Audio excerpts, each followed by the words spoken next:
So, one thing that frustrates me a lot as a leftist is when I see people who haven't studied foreign policy, but they've read theory.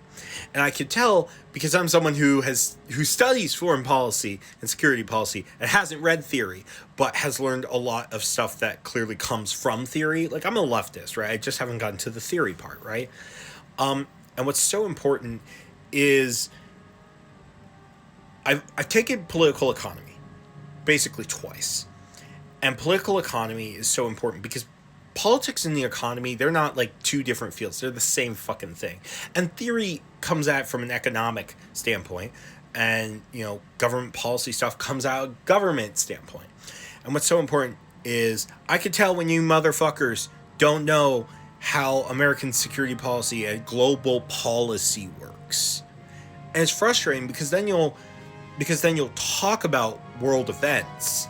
And oftentimes it feels like Western leftists have been taught that what matters is the West is the most evil thing ever.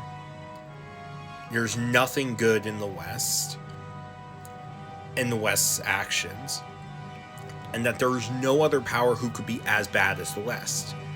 And I could tell you, for certain, there are numerous actors, state and non-state actors, who if the West falls, like the West is no longer a power, militarily influent, like culturally, economically, would make what we are doing look pedestrian.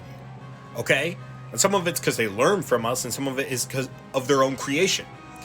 And so the fact, and another thing is, we keep fighting over stuff. You know what we should all agree on? I'm going to list these conflicts, and they are all G sides.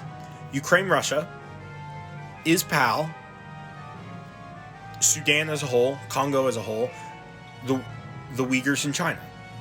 Those are all G sides. And the fact that the Uyghurs are only kind of brought up when people kind of are reminded of them, and Ukraine, Russia is a hot button issue is a serious problem. Because those are all... Now, I will go to Ukraine, Russia people and say also what's going on in PAL is also G-side. What's going on in Sudan and Congo and all those other places matter. Now, my final point is I'm going to make another video right after this. And what I'm going to explain is why the fall of the Western world order could go very terribly because of the other major powers in the world that exist today, and how because they are primarily land-based powers, their philosophy is very different from ours and will probably be very, very bloody.